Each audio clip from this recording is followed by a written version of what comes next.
We can hear you fine, Commissioner. Great. I wanted to put a call out for any public comment. Is anyone here wishing to provide public comment to us today? You can raise your hand or turn on your mic and let us know. None? All right. We'll make another call after we do our opening procedures. All right. Do we have everyone here, Rob? I believe all three commissioners are here. Yes, sir. Okay. Well, it is 4 o'clock. This is Commissioner Shepard. I'm going to call to order the Port of Bellingham Board of Commissioners meeting for Tuesday, August 11th, 2020. We are continuing to be in a Whatcom County public health emergency, and accordingly, there are 2 ways to participate in this live meeting.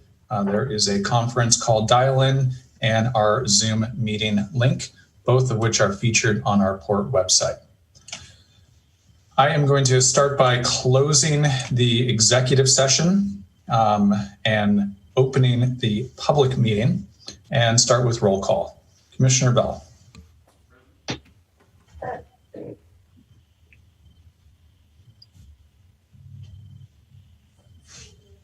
See, Commissioner Bell, if you're speaking, your audio is not on. Present. Okay, great. And Commissioner Briscoe? Here. And Commissioner Shepard is here as well. All 3 commissioners are present. Did not sound like anyone was here for public comment, but I'll make another opportunity. Anyone wishing to provide public comment? Okay. Michael, looks like Mr. Korn might have tried to say something, I believe is what the name says. Hi there, Mr. Korn. You'll have to unmute yourself if you want to speak. No, I didn't say anything, but I'm glad to be here. Okay. All right. Well, we have a second public comment at 5:30 if anyone wants to provide comment then. Otherwise, we will go ahead and move on with our consent agenda. Carrie, if you would please read the motion. Sure. So we're going to pull item K. So I'll make a motion to approve consent agenda items A through J. All right. Is there any questions or comments from the other commissioners? Commissioner Bell? None from me. Can't figure out which mic I'm speaking into. And Commissioner Briscoe? I'm speaking into the right mic. No, I have none. Well, I actually have 2. And Commissioner Shepard here does not have any questions either, so we can go ahead and reread the motion. Okay. Motion to approve consent agenda items A through J. All right, Commissioner Bell? Yes. Yes. And Commissioner Bell even comes in stereo. Yeah. Commissioner Briscoe? Apparently he was answering for me as well. Yes. And I am a yes as well. Carries 3-0. God forbid I should ever speak for you, Bobby. Be careful. All right, looks like we have one presentation on our list, and presenter is Executive Director Fix. Yeah, commissioners, thank you. I don't have much of a presentation here, but a request was made by Whatcom County for the port and the PUD to join a working group that's been established to try and establish or find efficiencies in government.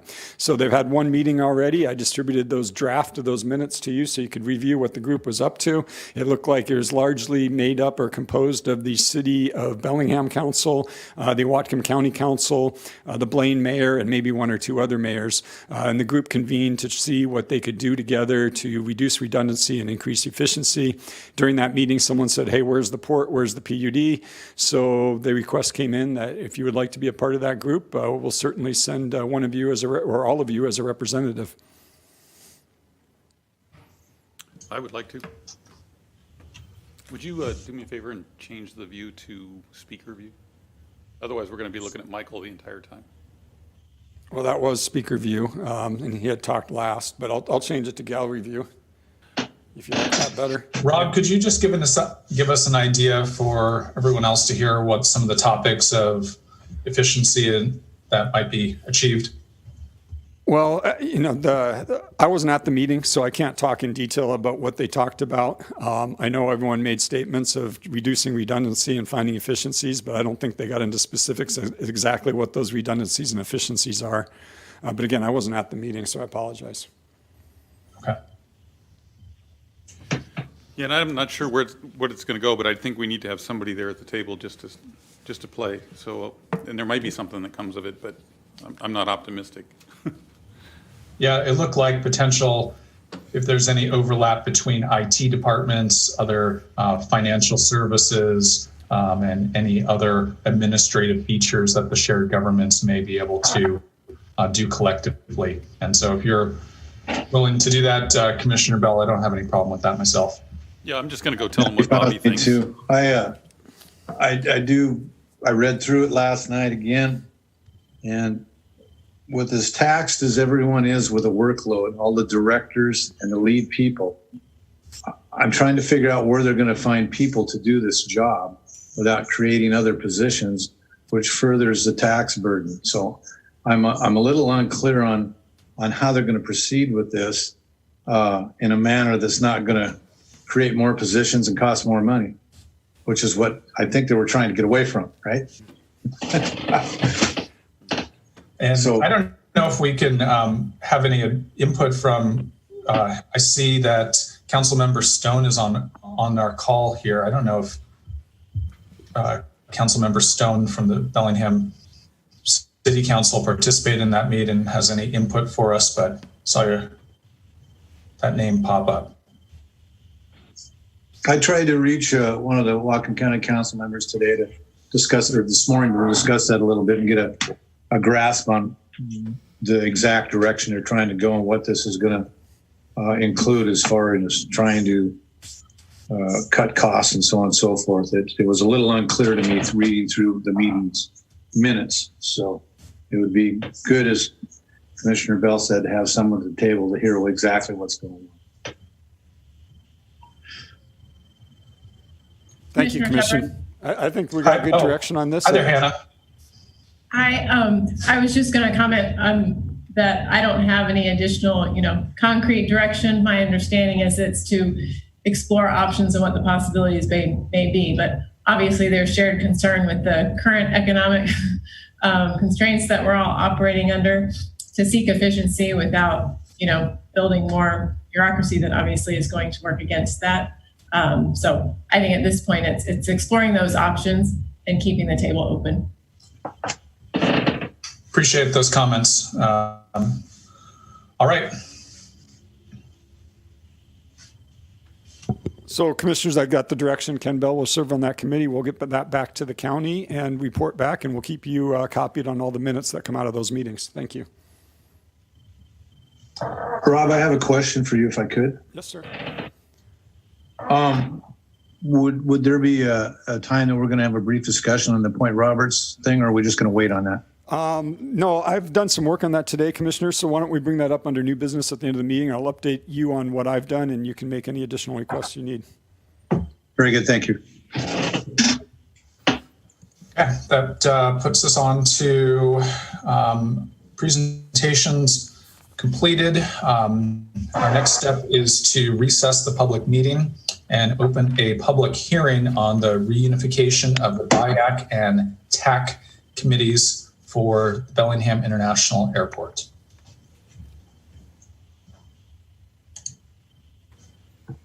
Is Sunil taking over from here? Or? Yes. Hi there, Sunil. Hi, Sunil Harman, Director of Aviation. Hello, Commissioners.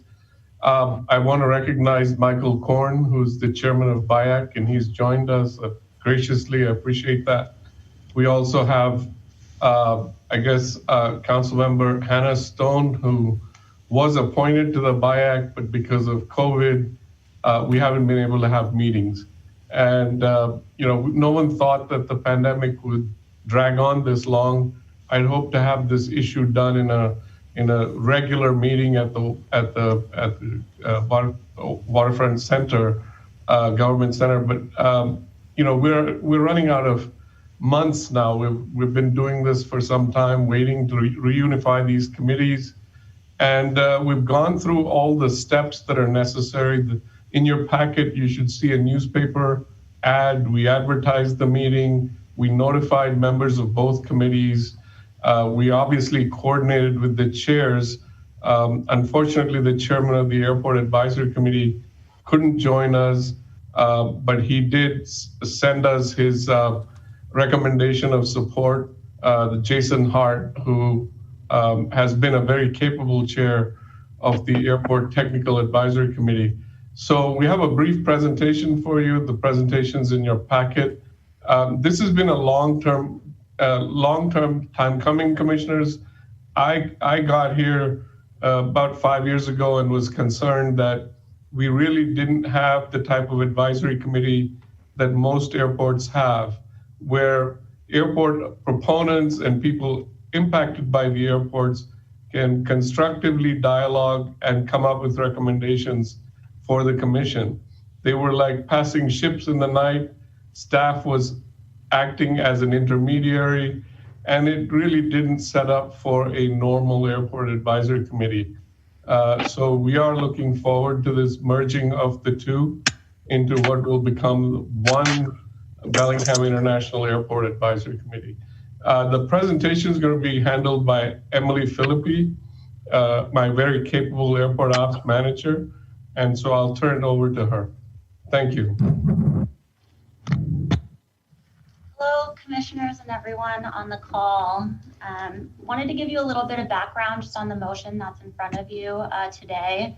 A little bit of history of the Biax of the Bellingham International Airport Advisory Committee. It was actually established in 1992 by the Port Commission at that time, and was meant to be as a community representation on factors that weighed into the airport. So think regulatory, environmental, or capital budget, to be that community voice that we could then bring to the commission for recommendations.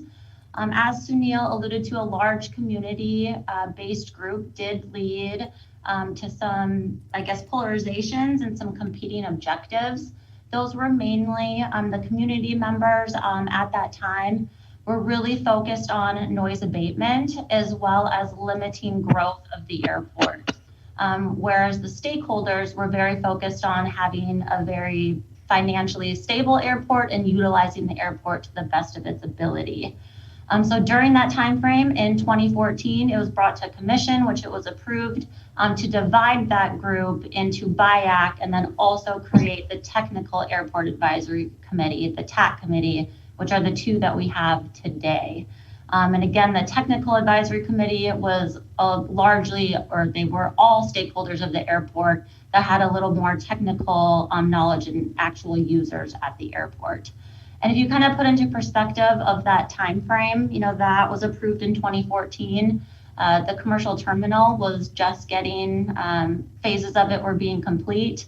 And those are some of the highest employment numbers that the airport has seen throughout its history, the 2012, 2014 timeframe. So there's a lot of activity going on at that time. So really what has changed, there's been significant turnover in the individuals on both sides of the committee.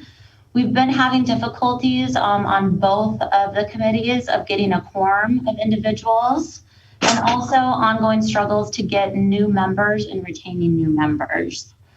Staff spends a significant amount of time, preparing agendas for the two meetings. And when there's not a quorum, it's just a time significance of the meeting minutes as well. And really the two controversial issues that were kind of polarizing those two groups have been addressed. And so those were noise abatement as well. We have a very active noise abatement program, as well as Allegiant transition from the MD-80s over to the Airbuses, which are quieter, more fuel efficient. And then as commissioners, you're well aware that in 2019, we wrapped up the airport master plan, which really took the growth of the airport from the previous one and really reduced that. And in the light of COVID, I think, that will also be reduced as well. So kind of those big ticket items have been addressed. As Sunil said as well, we do have Michael Korn on the call. Both himself and the chair of the TAC, we've been in communication with these groups of this reunification and got letters of support for both of them. So really the motion in front of you today is to reunify both of those committees, which both airport staff and the chairs are in support of. And then also there's 2 changes to the bylaws that would, right now we're meeting every other month, that we would change those to quarterly meetings and additional as needed. And then also increasing the quorum from 5 to 7 individuals. So myself and Sunil are happy to take any questions that you have. I don't have any questions, but I'm in full support of this because you do the same presentation for both groups, Yes, right? we So do. you might as well just do it at the same time. And plus, we don't have to go out there in the morning and the evening. Not that I'm complaining. We'll gladly have you. Commissioner Bell, you've been going out there a lot, making 2 trips a day? We can propose this as our first government efficiency task that we've completed. That's an idea. All right. That didn't take long. What was that, all 10 minutes? I know, look at us. We're just quick studies here. Hey, the port's always ahead of the curve. Mr. Korn, did you have Thank any you. comment you wanted to make? I like this proposal I try and attend these meetings and it's almost never happens that I can find time in my schedule to attend both. So I appreciate this from a practical and logistics standpoint. Take that, Bobby. I think it's a very good idea as well. Anytime we can consolidate, save people time, and cut emissions, going back and forth to several meetings, it's a win-win for everybody. Michael, you have anything to say? I was good. Were you asking for Mr. Korn? Yes. Sorry, Mr. Yeah. Korn. Mr. Korn, do you have anything that you'd like to add? I think we're going to vote it through regardless. Yeah, I'm fully supportive of this. We've had cooperative meetings. Look forward to meeting with the other group. I think that makes a lot of sense and not burn up a bunch of staff time doing it twice. So, All right. Commissioner, Very good. Any other questions or comments? Hearing none, we'll go ahead and Carrie, do you have a motion to read? Well, excuse me, Commissioner, we need to recess to the public hearing on this, and then we need to close the regular meeting, recess to the public hearing, close the public hearing, reopen the meeting. Oh, sorry. Okay. So we are going to close the public hearing on the reunification of the BIAC and TAC committees and open the public meeting. And then this will come up again as an agenda item for our first agenda item. All right. Carrie, if you please, to our first agenda item. Sure. Authorize the Port Commission to amend the Bellingham International Airport Advisory Committee, the BIAC, resolution by adopting Resolution 1320C, reintegrating the Technical Airport Advisory Committee, the TAC, by rescinding Resolution 1329, adopted March 18, 2014, to create TAC, and approving changes to BIAC bylaws as follows. A, requiring a minimum of 1 quarterly meeting for a minimum of 4 annual meetings, with additional special meetings as deemed necessary by a simple majority.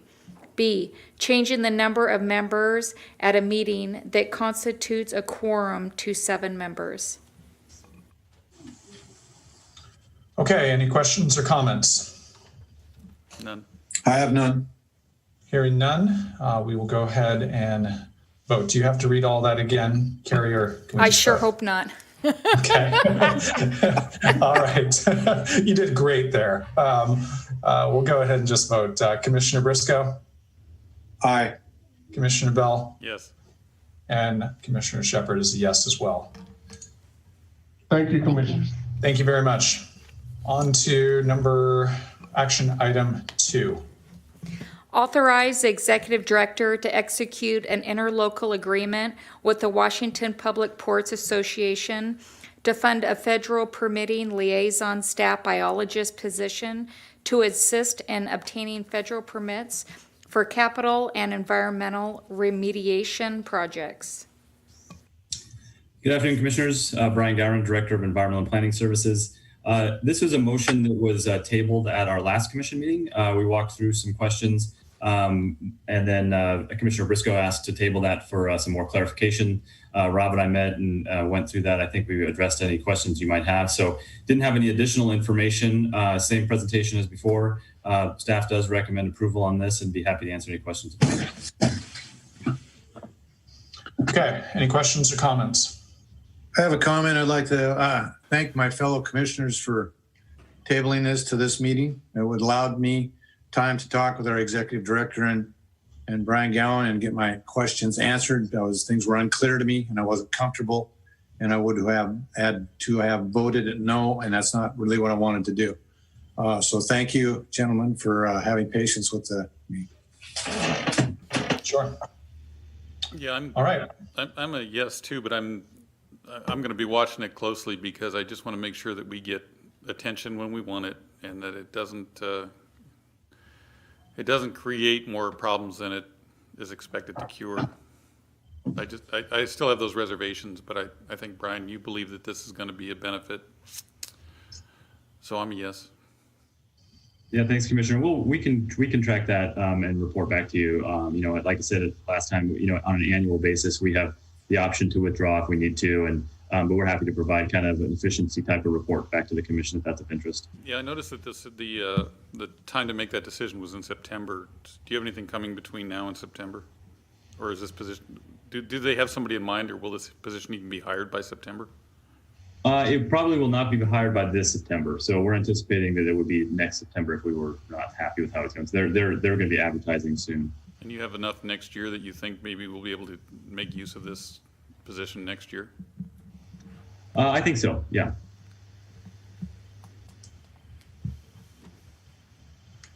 Okay. Okay, any other questions or comments? Nope. Okay. We'll go ahead and call the vote then. Start with Commissioner Briscoe. Does Carrie need to reread this, or are we? I'm happy to. You can go ahead, Carrie. Okay. Yes, please. Authorize Executive Director to execute an interlocal agreement with the Washington Public Ports Association to fund a federal permitting liaison staff biologist position to assist in obtaining federal permits for capital and environmental remediation projects.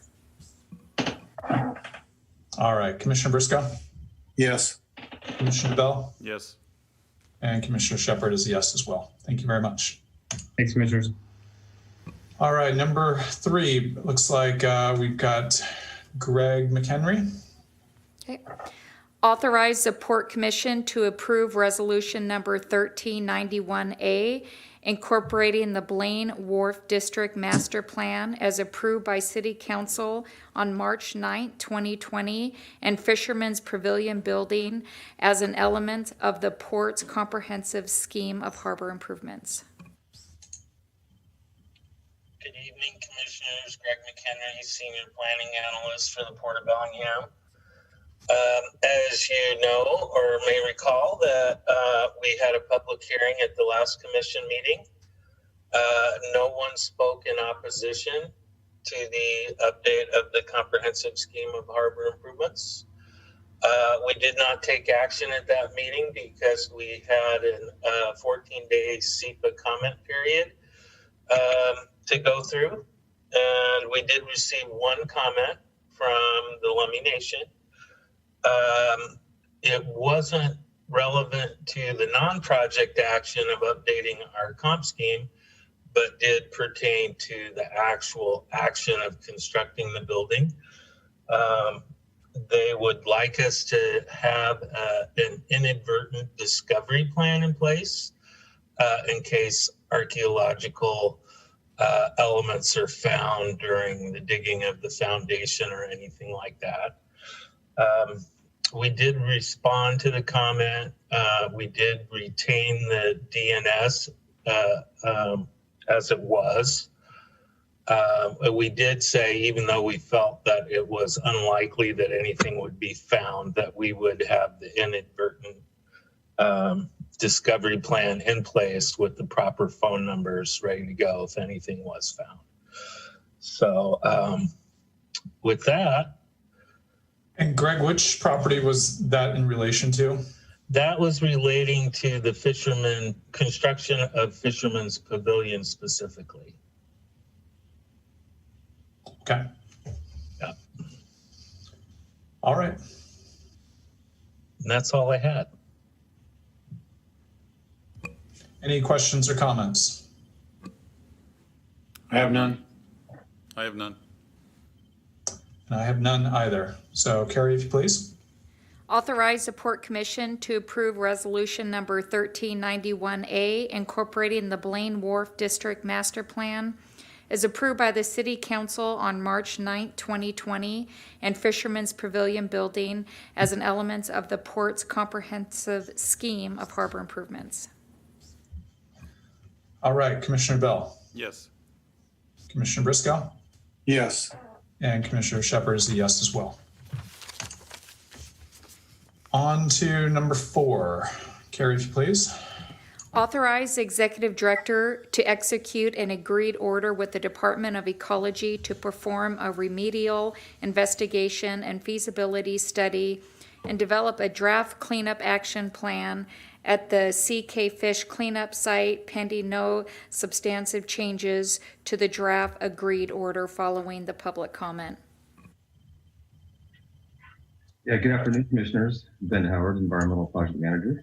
Been a little while since I've been at one of these meetings, so hope you're doing well.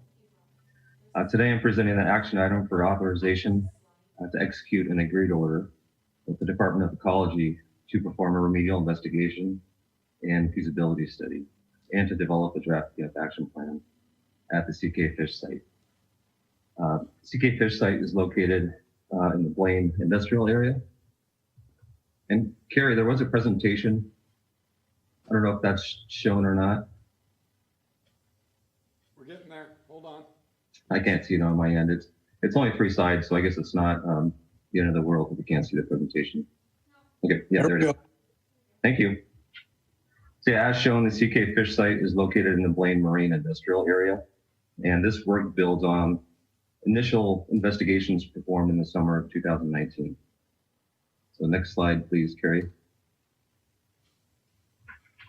Historical commercial activities at the site include petroleum and distribution, including underground storage tanks, and fish oil processing using a hydraulic press. And the site is listed by Ecology as a cleanup site. However, in the past, it has not been subject to a formal agreement or order with Ecology.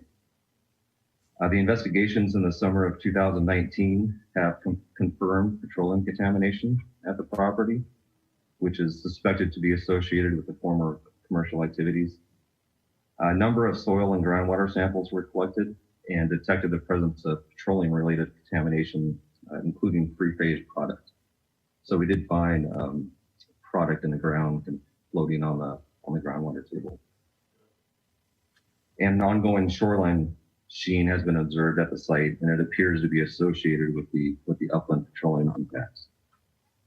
So due to the environmental conditions and the need for infrastructure planning, further environmental investigation in coordination with Ecology is warranted. So next slide, please. So the agreed order is an Ecology agreement to perform cleanup activities under the Model Toxics Control Act and to allow for future MOCI grant funding. And the scope of work under the agreed order includes developing a remedial investigation project plans, conducting the remedial investigation field work. So that's going out and doing kind of more field work to determine the nature and extent, preparing a remedial investigation and feasibility study report, and develop a draft cleanup action plan. The public comment period for the draft agreed order is anticipated in October, November of 2020. So this is based on Ecology's schedule and where they can the schedule. That's all I had. I can answer any questions that you may have. Ben, my first one is, I hope obvious. Is there any provision in this work plan to stop the flow of contamination into the groundwater before we come to a final cleanup?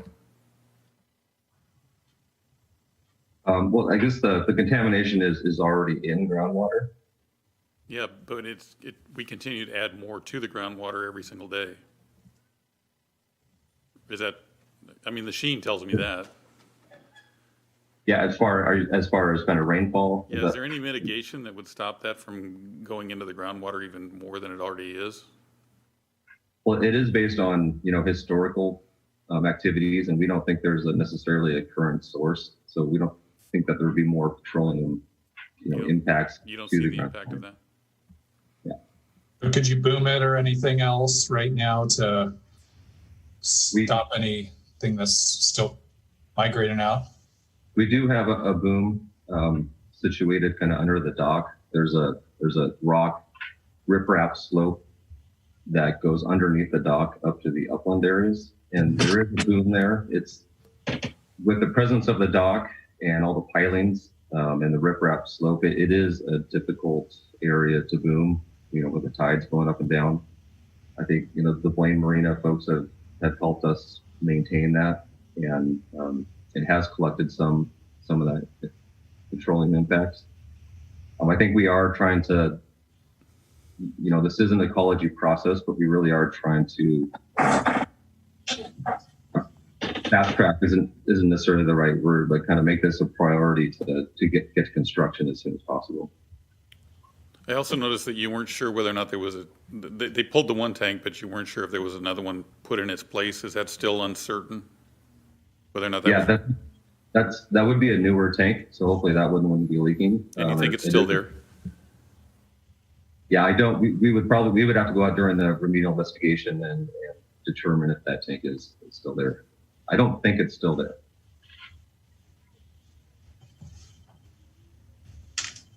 So that sheen you see is tidal related, and Ben and Brian can correct me if I'm wrong, but at half tide and less, half tide and on a downward cycle is when on some tides you'll get a sheen. Other than that, the sheen, what sheen gets away is there at the high water, but it's not escaping when the tide is in. Is that correct, Ben? Yeah, I think that is generally correct. This is common at a lot of shoreline sites where the tide can actually act as kind of a retardant for the groundwater to flow towards the harbor. And the other thing is when we speak to petroleum, it's unclear for the folks that are watching what kind of petroleum grade it is that's leaking. And I've in several conversations with Brian, I believe it's kind of determined that it's a light petroleum, not a heavy petroleum, and possibly machine oil, not fuel oil. Is that correct? Yeah, based on the investigations in 2019, it does look like it's from kind of possibly two separate sources from the USTs, which had gasoline and diesel. So we are seeing some of the lighter end chemicals like gasoline and benzene specifically. But there also is some heavier end petroleum, so it's kind of a mix. Okay, thank you. And Ben, what would be, if things go well, what's a timeline for actual completion of a cleanup on this? Yeah, performing this work under an ecology order does typically add a little more time to it, but we really are hoping to get it done in 2022. 2022. Yeah. Wow. Yeah. Wow. And how much impact is there for the tenant between now and then? Yeah, Brady, feel free to jump in and correct me if I'm wrong, but I believe the building right now is condemned and not used, and so this work would help help the tenant in getting the property cleaned up in order to build a new building in that location. Good evening, Brady Scott, Senior Property Manager. Starfish is a tenant on site there right now. The cleanup needs to occur so we can proceed with fixing or replacing the bulkheads and deal with the tenant-owned building on top, which is in compromised condition. I haven't heard them directly impacted by the oil sheen in their operations, but they're certainly impacted by the condition of the bulkheads that this cleanup needs to be taken care of in order to do the bulkhead replacement work. So we're looking at 2022 for the cleanup, and then we have to get permits and start the bulkhead, and then we've got to build the building. The bulkhead repair or replacement would be coincide with the cleanup. It would be a part of cleanup action, right, Ben? Yeah, the cleanup action really can't happen without a new bulkhead. In order to do a removal kind of scenario, which is what I think we're going to be doing with the current conditions of the bulkhead, you just can't do a removal physically. So that would be part of the cleanup. Are we able to utilize MOTCA funding to support that bulkhead? We have been working directly with Ecology, and it is on their, I believe it's on their list of the next biennium projects. And so it's part of the state budget process, and we are hopeful that this project will be included in the grant funding.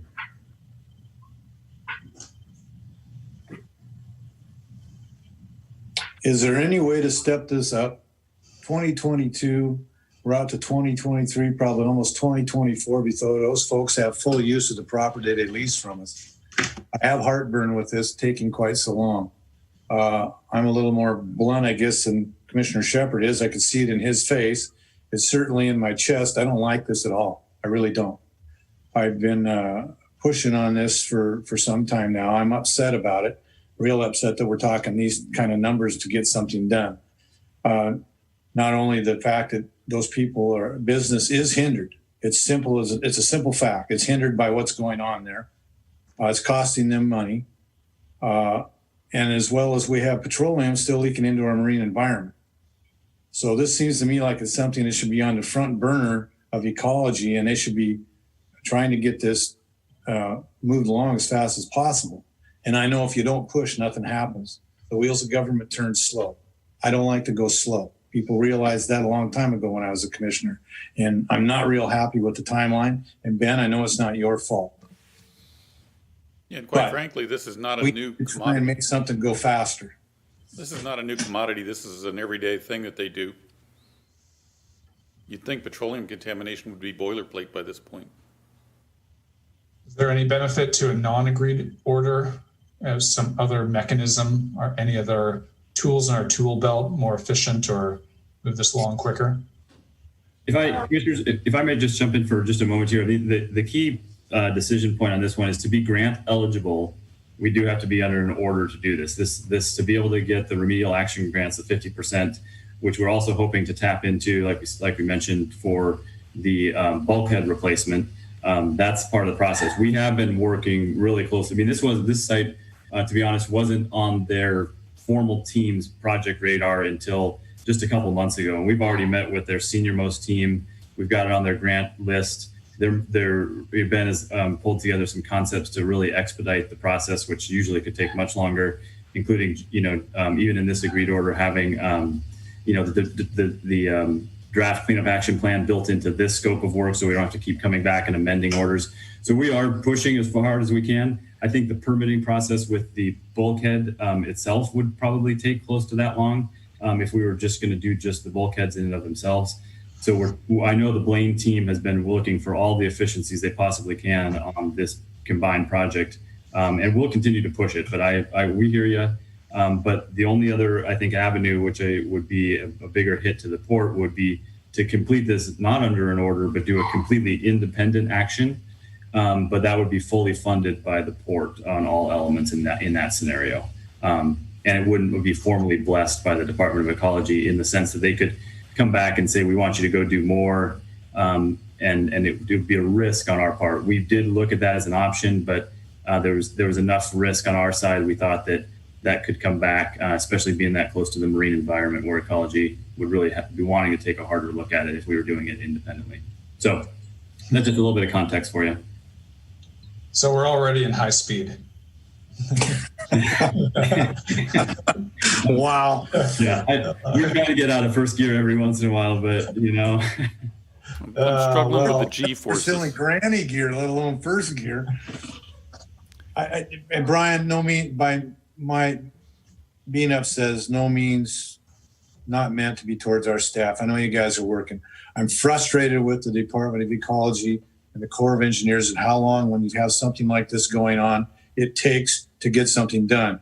But when you put the shoe on the other foot, it doesn't take them long to drop the hammer on the public sector if we're doing something wrong or it's not what they like. It's done almost immediately. So it frustrates me that once in a while it doesn't work for us going the other way.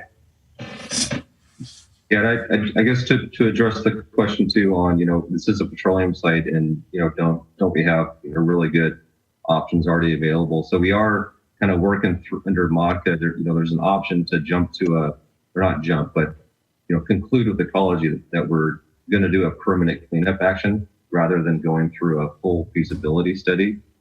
And so that's the route we're trying to do, and that would help expedite this process as well. Is there a chance that we can use this new biologist we just hired at WPPA to help us? That would be the goal on the permitting side, yes. Do we have any space in the harbor to house CK fish as an alternate to get them a better facility so they're able to have their operations up and running while this is being done? That's going to be tricky, Commissioner, and the reason it's going to be tricky is we already have problems with Blaine not having enough room. We took down the web locker. That created some problems for another tenant, and they're just packed in there, and everyone wants every inch of space. So we'll do what we can to work with them. Obviously, we want to minimize the impact to our tenants, so we'll do what we can. But again, the land there is hard to come by. Yeah, well, we did just take down some space, though, so there is some new real estate, and this is going to be a short term. I know we've got some procedures in place for how that space is going to be allotted, but we're not talking about a forever move here. So if there is any creative solutions we can do to help out that business so they're able to be more successful, I think that's worth us exploring.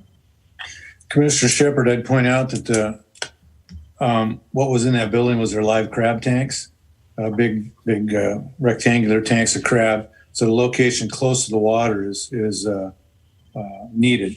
I don't think you could go across the way to where you're speaking to and do that. I would ask Executive Director Fix, however, or Shirley, either one, or Brady, if we'd discussed a new building directly towards the town of Blaine from their existing building versus over where the old building is to get them back and up and running. If that was discussed or if that was even something they thought about. Yeah, this is Brady again. Their vision would be to build a new building kind of just adjacent to there's two buildings on site. So between the two buildings, so the one over water that is over the bulkhead would come down, and they would long-term have a vision of putting a new building up on the other side of the bulkhead once that's rebuilt. There hasn't been specific discussion about building across the street from them at this stage in the conversation. Well, not across the street, Brady, between their building and the street, where they park trucks and stuff now, and they've got stuff stored. So yeah, between their two buildings is where they pull in. That would be where they would want to put a new building, if I'm following you correctly. And can that be done before we do bulkhead? Is that far enough back from the bulkheads and the cleanup area to put a building? I think that's right where the dig needs to happen to get rid of the fuel and oil. Okay, thank you. Okay, well, sounds like we're moving as best we can. I think the staff's doing good work. like usual, to move this along, and I wish we had more options, but if any do present themselves, surely in the harbor that are useful, I'm sure you'll keep that in consideration. Okay. All right, any other questions or comments? Hearing none, Carrie, if you please. Authorize Executive Director to execute an agreed order with the Department of Ecology to perform a remedial investigation and feasibility study and develop a draft cleanup action plan at the CK Fish cleanup site pending no substantive changes to the draft agreed order following public comment. All right, Commissioner Briscoe. Yes. Commissioner Bell? Yes. And I'm a yes as well. We have a second action item on this same topic for you to go ahead and read, Carrie. Authorize Executive Director to execute Amendment Number 3 to the Professional Services Agreement with Landau Associates to perform environmental and engineering support services for CK Fish cleanup site. So the proposed, again, this is Ben Howard, Environmental Project Manager. Thanks. The proposed PSA amendment with Landau is related to the previous action item and provides a scope and budget to complete the RIFS work under the agreed order. So this work will be funded through an existing environmental division budget, although we do not currently have a remedial action grant in place for this site, as we previously discussed. The work is being conducted under an agreed order, which makes it eligible for 50% market grant reimbursement retroactive when the grant funding is available. So I can answer any questions on the PSA amendment. Is there any historic insurance that we may be able to capture as part of this expense? Yes, there is potential historic insurance through previous CK Fish policies, and we are working with Schmelik, Zikin and Davis office to pursue that opportunity right now. Holly's giving it her special once over. Go Holly. She's a champ. She does this well. It's her once, twice, and third time over. Yeah. Good. Here's a general question. I don't know who, Ben, or you, Brian, or Rob, if you're the best to ask. Given the financial difficulties the state is going through, what are the chances Matka is one of the ones on the chopping block, which means this doesn't happen until 2020? I think the Matka revenues have held up, and it's partially because we advocated really hard to change the model on how Matka was funded. I know that didn't necessarily go over well with some of the local refineries, but the result is it's held up better than expected, even in a downturn. So I'm pretty confident we will get the funding. And you expect those funds to stay dedicated? Well, that's the trick, right, is that we don't allow other areas to steal it, and we keep lobbying our elected officials that this is a dedicated Matka money. So, yeah, our work's cut out for us. It's not going to be an easy task by any means, but we've done it before. They're going to see a need for $8 to $10 million in shortfall to fill it with something. I agree. This won't get them there. Their problem's much bigger than the Matka budget. I'll tell you that. Yes. Yeah, billions, not hundreds of millions. Yeah. But it's a good message for us to continue reiterating to our delegation. All right, any other questions or comments? None. I have none. All right. Carrie? Authorize Executive Director to execute Amendment Number 3 to the Professional Services Agreement with Landau Associates to perform environmental and engineering support services for CK Fish cleanup site. All right, Commissioner Briscoe? Yes. Commissioner Bell? Yes. And I'm a yes as well. Thank you, Commissioner. Carries 3-0, and that concludes our regular business. We have a little bit of time before public comment still, so we could move into our other business. I heard that Commissioner Briscoe had one that he was talking with Executive Director Fix about already. Commissioner Briscoe, would you like to start off? Yeah, okay, that's fine. So I was contacted by Mr. Mark Robbins from Blaine. Got an email last night. Didn't get to read it till late. And then the first thing this morning, I contacted Director Fix and forwarded that email to him. So Rob, if you'd like to kind of take over, that'd be good. And then I have a couple more things after that. Yeah, so let's talk about the Point Roberts one. Mark Roberts is the gentleman that sent you that email. I made contact with him today, talked to him briefly. I talked to Drew Schmidt of San Juan Cruises, has some whale watching boats, about getting a vessel over to Blaine Harbor to make a run between Point Roberts and Blaine. The WTA apparently had some sort of zone service, they called it, that would take people to the Cordata bus station where they could then transfer to go to Costco or their doctor's appointment or what have you. I'm not sure if that picked them up at the border, if it went all the way into Point Roberts, but that van service was shuttled, I guess, or canceled when the pandemic hit. So Point Roberts essentially has no way into the mainland because the border's closed. They are allowed for some emergency essential services. They're allowed to cross, but even that apparently is a real hassle and a nightmare to get through. So the thinking was that a boat runs once or twice a day, once in the morning, maybe once in the afternoon, a couple days a week in between these two. The price to do that is about $3,000 a day for a smaller boat, $3,500 a day for Drew's larger vessel. That doesn't include any of the land-based stuff. So I'm under the assumption that WTA would meet this boat in Blaine and then deliver people to Cordata at their expense. But the boat side of it, the charter side of it, would be an expense to us. So again, $3,000, $3,500 a day gets you 2 runs, one in the morning there and back and one in the afternoon there and back. And I think I'm going to propose probably 2 days a week. I'm going to talk to the Point Roberts community about what days and times work best for them. And you're going to be looking at somewhere between a $30,000 and $50,000 a month expense to do this. And that's what that is. Rob, I have a question on that.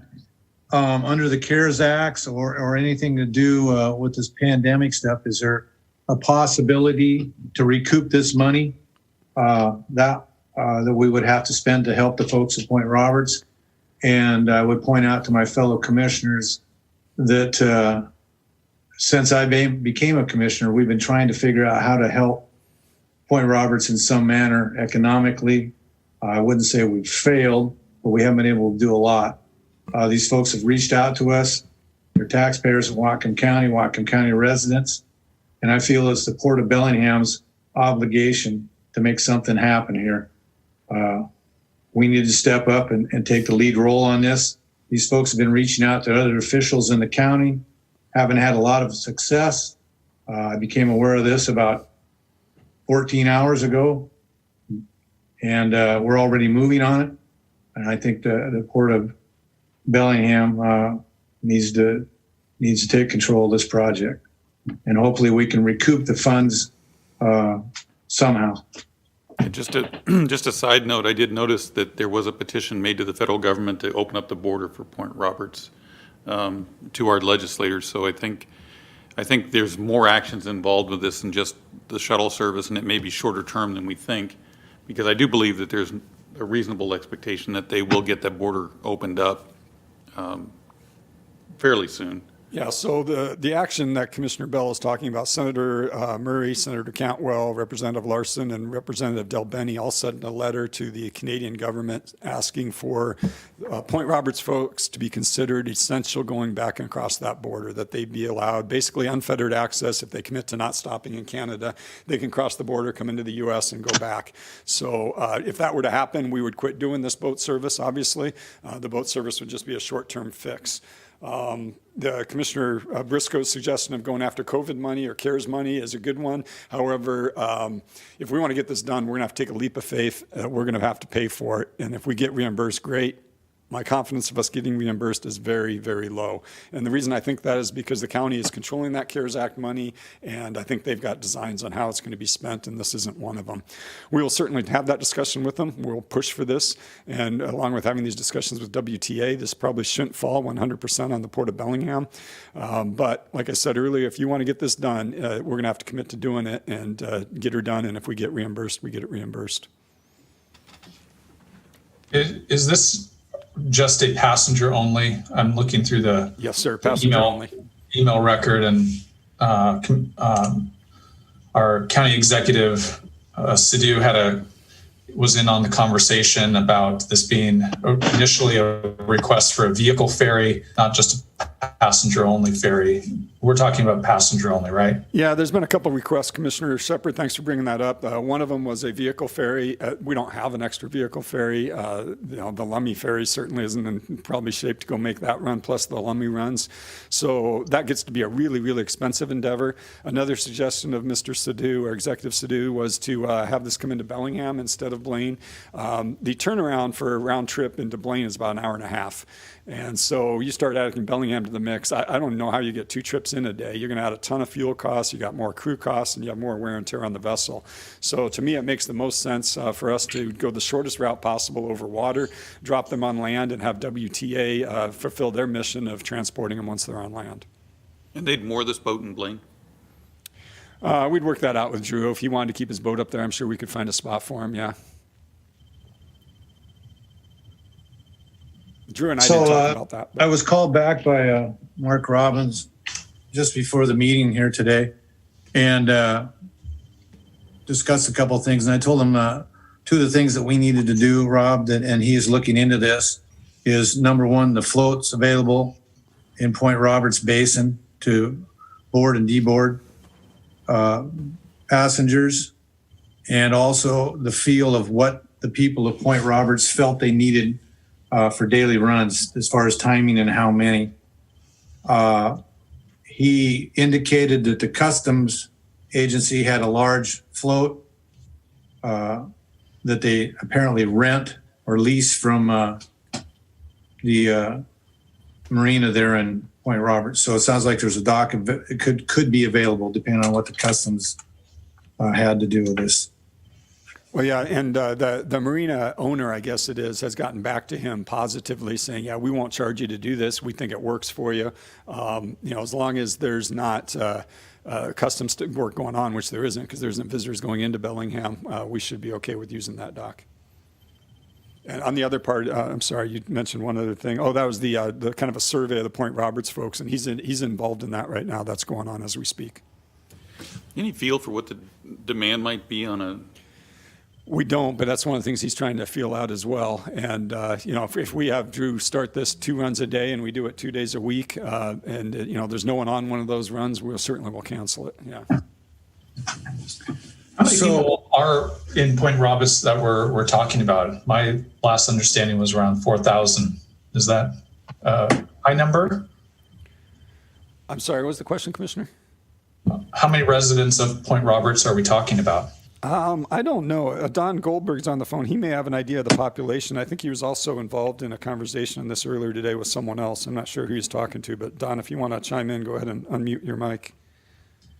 Thank you. Don Goldberg, Director of Economic Development. Approximately 1,500 people are full-time residents in Point Roberts. I'm a member of the Border Task Force, which met today. We had some senior leadership on that call today in both U.S. and Canada.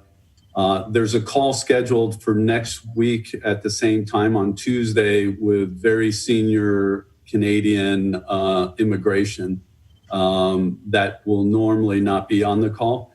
They're focused directly on Point Roberts. There's a lot of action right now going on this topic.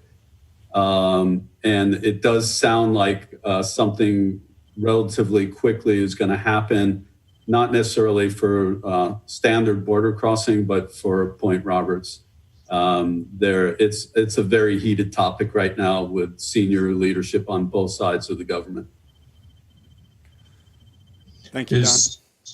Is your assessment that we should still be proceeding ahead with a proposal like this to support that community, or do you think this is going to get resolved sooner? Well, yeah, I surely don't know how quick they're going to do something, but I do think it's finally risen enough times. Chief Carlton, the fire chief up there, is the one who's leading the effort and doing a very professional job.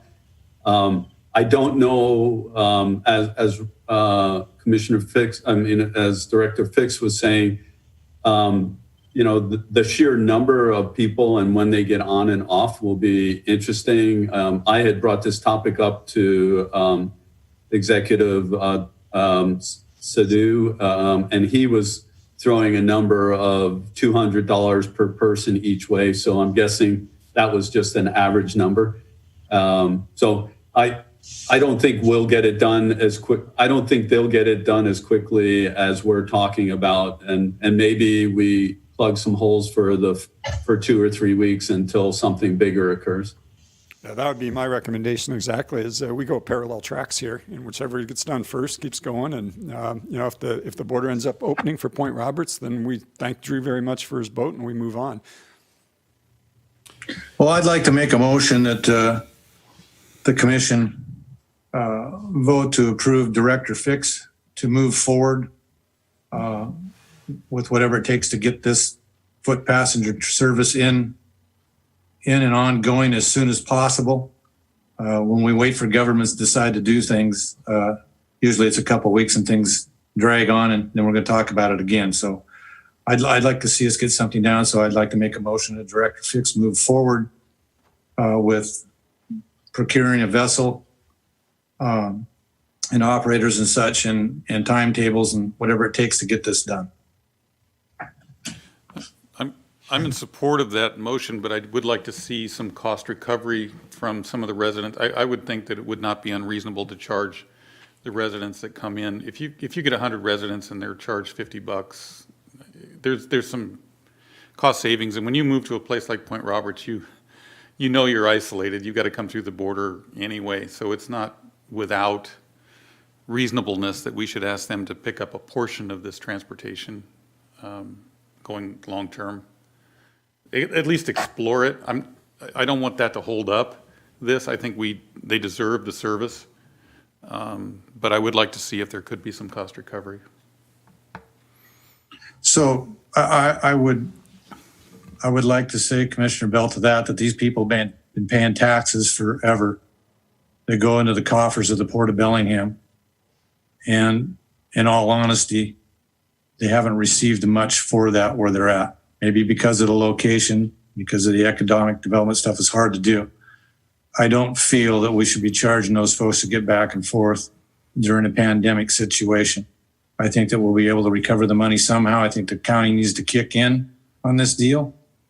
I don't think the port should foot the whole bill, but I know, as Director Fix said, we're going to have to foot the bill out the gate because getting things done takes a long time. But I'm not comfortable with charging the folks to get back and forth. They didn't create this problem, the government did.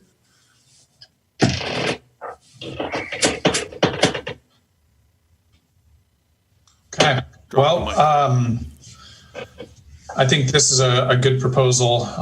There's a timely need, and I do think that because the county has been involved in these conversations, that there is I'm not quite as skeptical as Director Fix on our ability to get some reimbursement funding on this.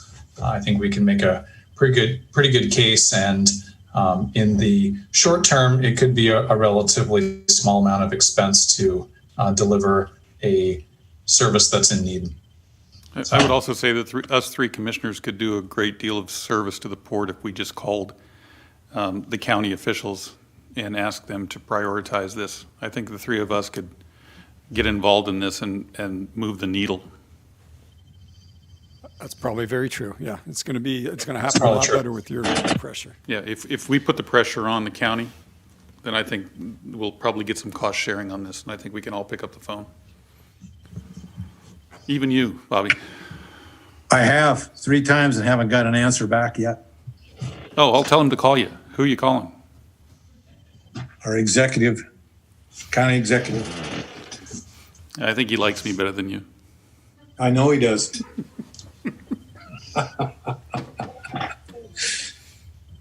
But I don't believe we should be charging those folks in the situation we're in. They're already strapped with not much economic development at Point Roberts. You know, whether they decide to live there or not, that's not something they need to be penalized with at this time, I don't believe. I understand your thought process on this, Commissioner Bell, but I really believe at this time that's not prudent.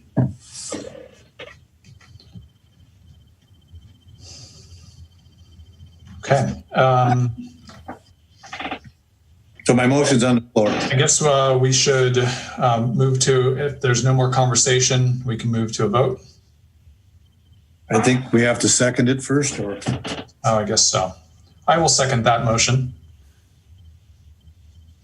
And if there's no further questions or comments on the motion, we'll call the vote. Commissioner Briscoe first. Yes. Commissioner Bell. Yes. And I'm a yes as well. Thanks for that. That was a good idea, and I appreciate on Commissioner Briscoe's part, and I appreciate the staff looking into that in a timely manner. And hopefully we will not have to do this for long, and there can be a border situation that is resolved quickly. And Don, if there's anything we can do to help support the effort that you've been involved in, I'm making myself available for additional phone calls if that's at all beneficial.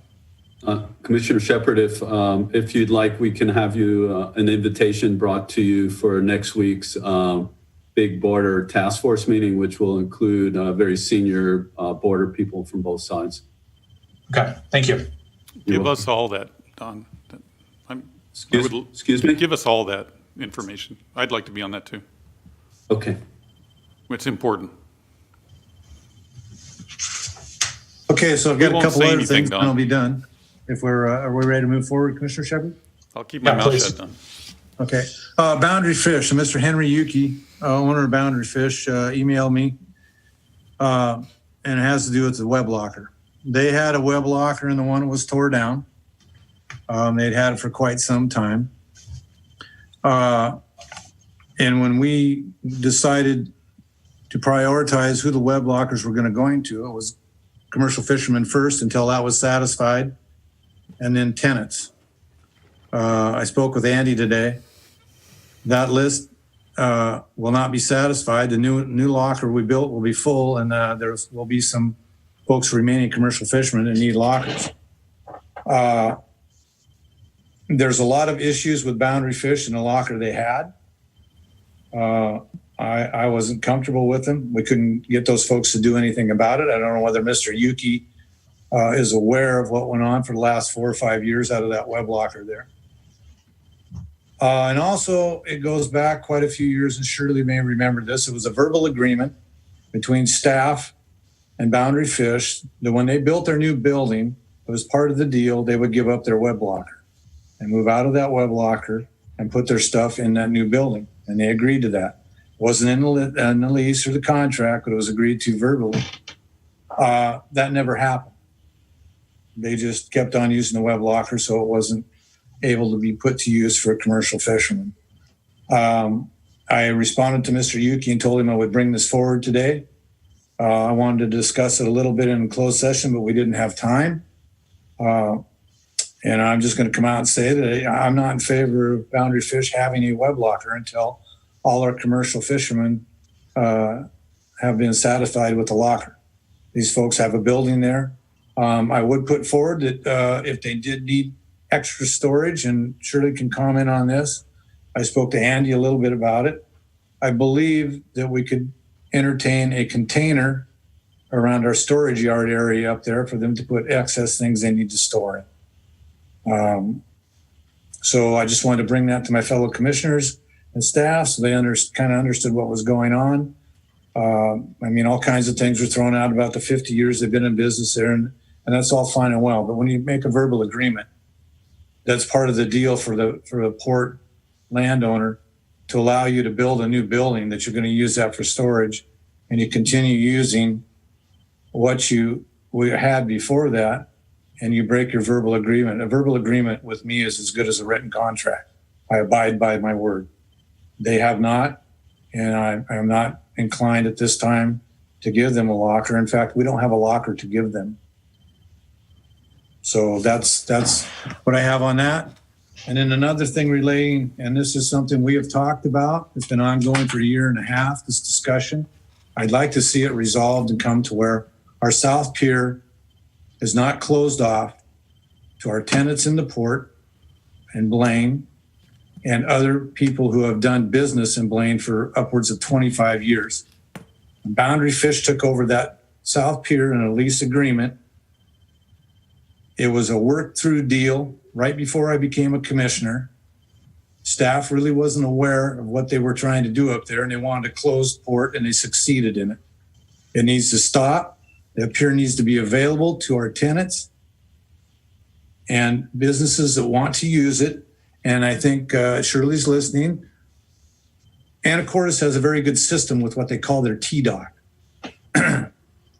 Dock goes out, it tees, it has a hoist on each end. If you need to use that hoist, you go to the office, just like we do in Bellingham. You get a key, you're charged so much an hour for tenants, boat owners to use that hoist.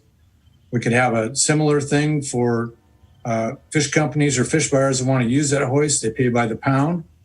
Go across that, we'll have income.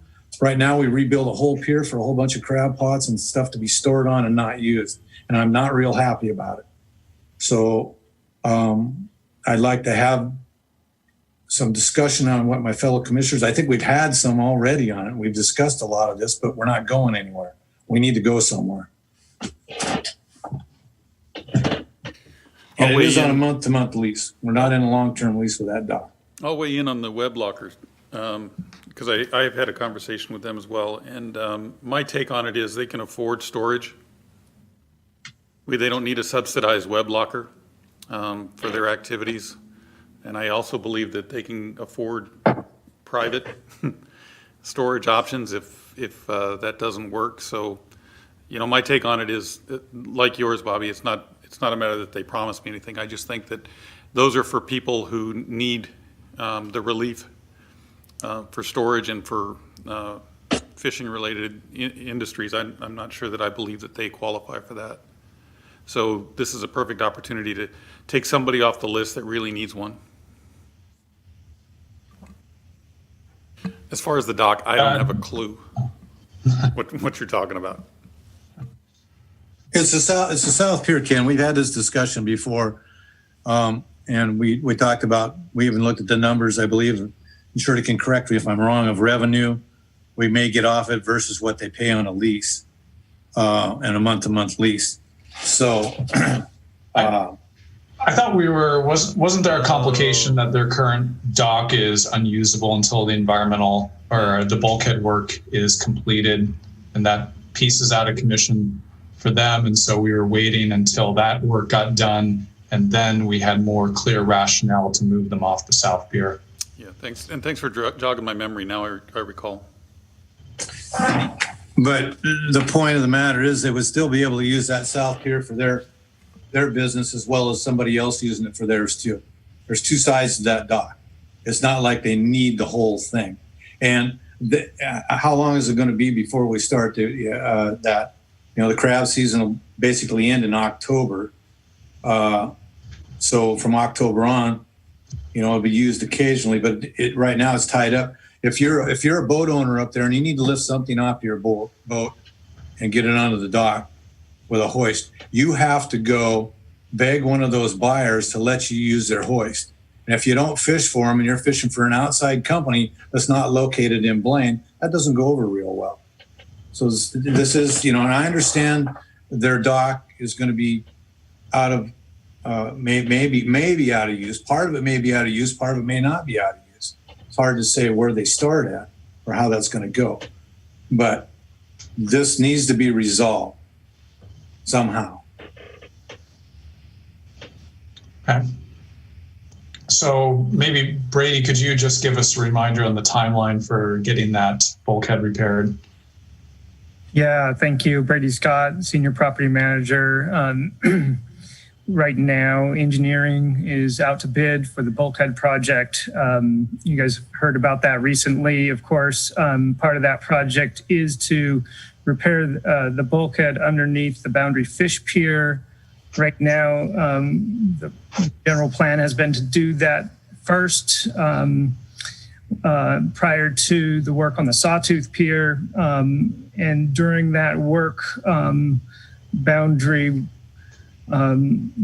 could continue to use the South Pier under their lease. And then following that and following the busy opening of the October 1st crab fishery, we would terminate the month-to-month lease for Boundary effective October 30th, so that the South Pier could be used in replacement mode for the Sawtooth Pier, which would be closed at that time for the bulkhead replacement work that Greg Nickel is working with on the bid. That's the general course that we've been headed with that project. I hope that answers your question. So this, Commissioner Briscoe, your proposal would be to move up that date prior to what it's planned for right now is end of October, to move that up so there's not exclusive use of that facility between now and then. Correct. A question for Brady on the Sawtooth or the Boundary bulkheads, first or second.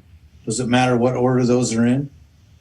Seems to me getting the Sawtooth done would be more important, and that would leave the Boundary dock open for business. Yeah, in the past when we worked on the North and South Pier several years ago, the desire from the tenants using those facilities was for us to front load we got the in-water work window period that we're constrained by as well. And so the idea was to try to do any work on August and September, because then the crab season opens in October and continues forward. And so that was the request from our tenants to best work in those areas to avoid impacts to their operations. And so that's what we've used that information to kind of help set up this timeline that I just explained. But that confuses me a bit. We're going to do the work in September and October on the Boundary dock. The goal right now, and we've been a little bit delayed on the bid, has been to complete the Boundary bulkhead repair work by September 25th, so that the Boundary fish dock can reopen, and then we would transition over to the Sawtooth dock area. Meanwhile, the contractor can start work on the other part of the bulkhead adjacent to Layla. Okay, right. So that would actually, we can't terminate till September 30th anyway, correct? Because we're already in the middle of August. No, we can terminate with 10 days notice. Oh, but if we didn't terminate till the end of September, the 30th of September, because Boundary's going to have their dock back, correct? So they don't have any need for the South Pier at all, correct? Is that what I just heard? Once we're done with the repairs, then we would, they could use their pier and we could take the South Pier. There is, uncertainty exactly. We haven't got the bid back with the scheduling and that sort of thing that, we're working through it. So there's some uncertainty there, even though right now our bid says September 25th. Complete that work. And if I may add, Commissioner Briscoe, we did talk to Ocean One today and offered up the Sawtooth dock. So that looks like it may work.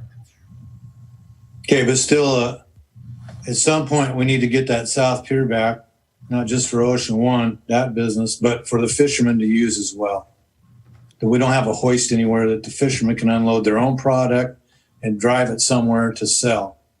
And we're not allowing outside crab buyers to come into the harbor to buy those crab. Our fishermen have to take them elsewhere. They need a dock to get that stuff off, because no crab buyer is going to let a guy take crab off of his boat across their dock to sell to somebody else. We've got a closed port up there, gentlemen. Closed in a manner that we're not letting outside crab buyers in the truck buyers, so to call, so to speak, like we do in Bellingham, because we have people leasing property that buy crab up there. So we made a decision as a commission not to allow the truck buyers in there. You have a lot of fishermen that come into Blaine that do not want to sell to the buyers in Blaine, and they want to take their product elsewhere. So they either have to drag it up the dock in a garbage can, which makes a heck of a mess, or they need a hoist to unload it and put it in the back of their truck and drive it off the property. So this isn't just about one company wanting to buy crab there that's been there for 25 years. It's about our tenants that do not have an option to sell their product other than to people right there, because we have allowed a closed harbor. We've allowed all the docks to be taken up by a couple, 3 crab buyers. So that doesn't help what we like to have in this company, or this country, excuse me, and that's free enterprise. That's what's keep the prices moving, keep the prices up. When you close a harbor down, the prices are always lower because people can set the prices. Joe over here is not going to pay more than Jack over here because they know nobody can come in and boost the price. So in a light of free enterprise, we need to free up that south pier so that it can be used, and we'll probably make more money off the pier. Commissioner, if I can. Instead of rebuilding the dock and allowing it to be used for a storage area. So Commissioner, if I can just recap here, it sounds like we're making progress towards freeing up that pier, but we're waiting on the bids to come back. So if the staff were to terminate that lease as soon as we get the bid results and they're consistent with the end of September termination, we can do that if that's okay with the commission. If the bids come back and let's say it's October 10th or something, then we'll terminate as of October 10th. But if you could give us the leeway of determining what that date is based on when the bids come back and the contractors say they can do that work. Oh, that's fine, Rob. I just want to get something done. We've been at this for a year and a half, and we're still kind of stymied as to what we're doing. Yeah, I'd like to see us plan, and so people can make plans and with their business, what's going to be available or not available. Understood. I just think we're a little closer to the finish line than we'd let you to believe here. I'm in agreement with that. Very good. And then what about the web locker? And that boundary, that pier thing has taken longer than anticipated. The permitting got held up, and I think it got stymied on the permitting level too. But I like the direction of moving this to a more open access policy that we can accommodate a variety of users at that south pier. And Boundary doesn't have a need for exclusive use once their facility gets repaired and they are able to utilize that to its full extent. So I'm in agreement there. And for the web locker, I think the web locker, we're just being consistent with our policy in Squalicum. We had the same question come up in regards to Bornstein. They had a locker and they let go of their locker. You know, it's people, non-fishing businesses who have leased space already don't take precedent over active commercial fishermen. And just for commission's information, the bulk of what was stored in that web locker was cardboard boxes. And they've been trying to sell those cardboard boxes. So it's not like it's impeding their business to do, or impeding them to do business in Blaine. It's simply a storage area to store something they're trying to get rid of at this point in time. And I think if they need more storage facilities, they can go off-site or they can get a container van. So yeah, I think that's the beauty of the system we put in place. We put in a system in place so I don't have to know what they're storing in there, because we made it set that you're a commercial fisherman, you get first priority, because that's the first need we put on that policy. And so hopefully we don't have to have as many of these situations come up in the future, but we always put in that clause, come to the commission, bring your case forward. If you think you're not getting the fair shake, you should. And we've reviewed it. And I think we're on the same page on this one, so. Yeah, I mean, I'm not trying to be callous or hard-nosed about it, but we've made rules. We need to follow them. Yeah. And that's it. Kind of a rule of thumb is when you've already closed the deal and you've made the sale, you don't have to talk anymore. You can just move on. Okay, I'm sorry. The deal's closed. You closed. You're good. You're closed. Yep.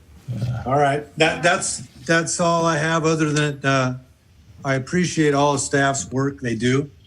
that we don't hear about and we don't see.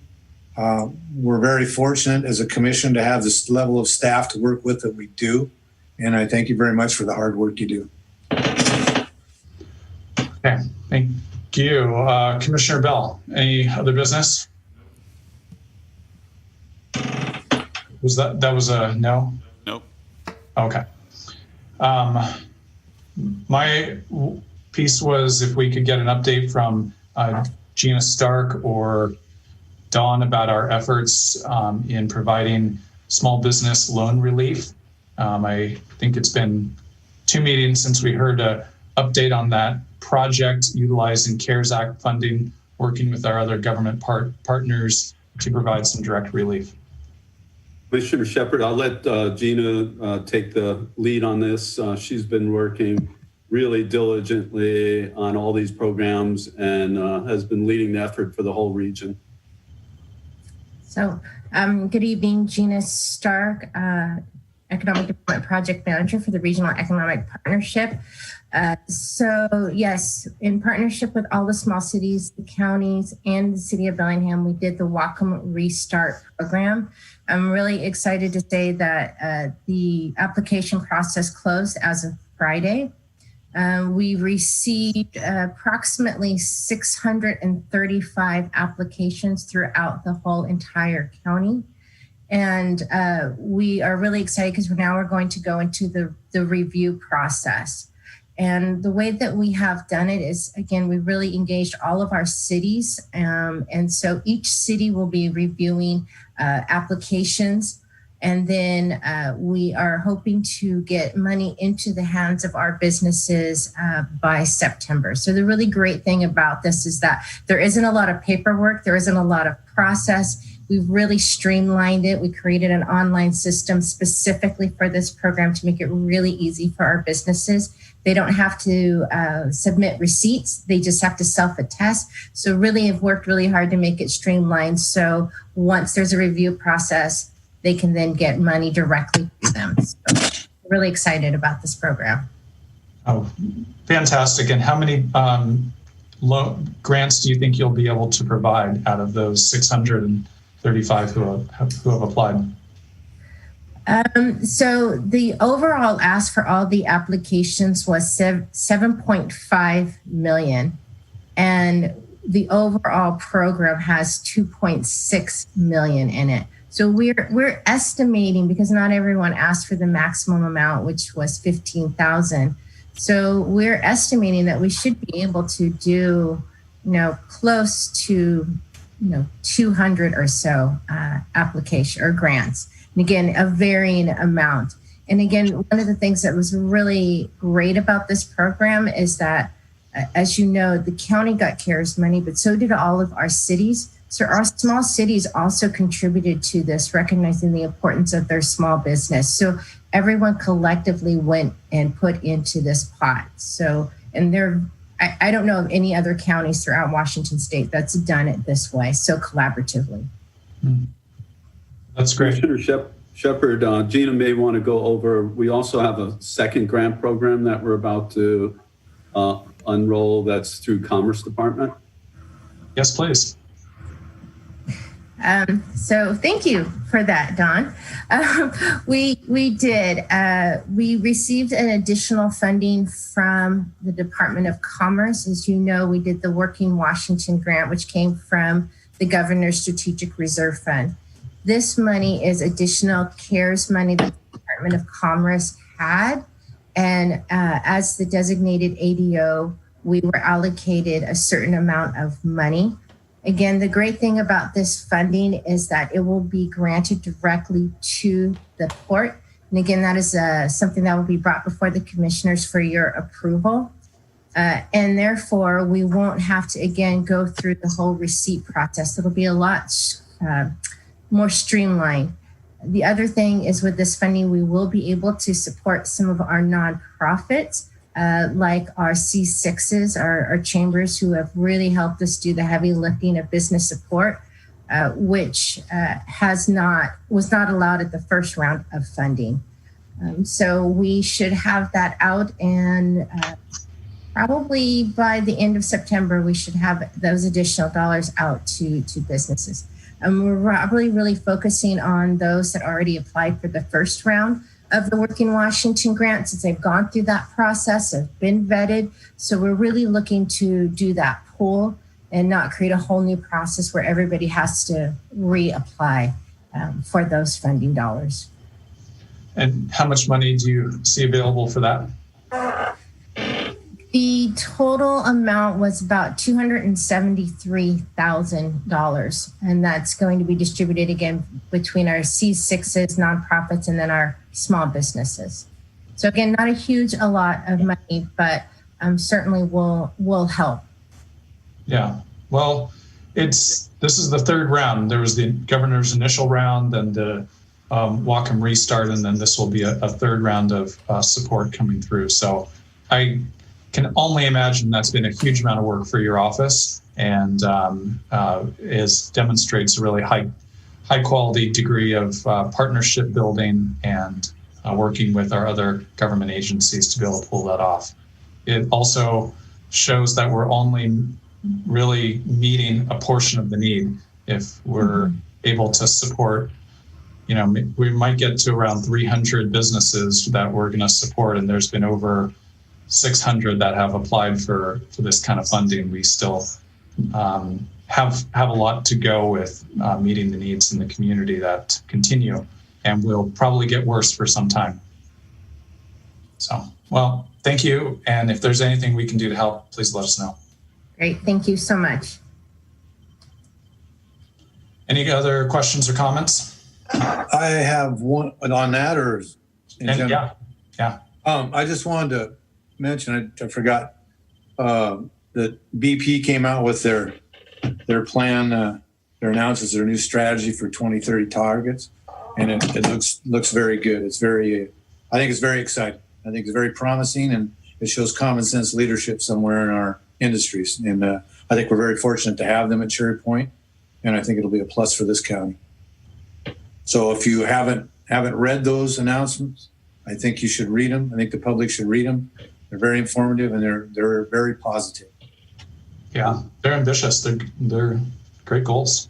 Yeah, commissioners, I did have a couple of meetings with senior leadership at BP, and they're excited about it as well. They're not quite sure where the timing of everything, but they are shifting very rapidly, and that their 2050 goals will have to be achieved by 2030 now. So a very aggressive plan, to say the least. And I think they have the talent to do it. But that's all I have, Michael. Thank you very much. Okay. All right. That was all my items. So it's now 5:30. I'm going to make one more call for public comment. If you have public comment, please raise your hand or unmute yourself. Seeing none, we are adjourned. Thank you very much.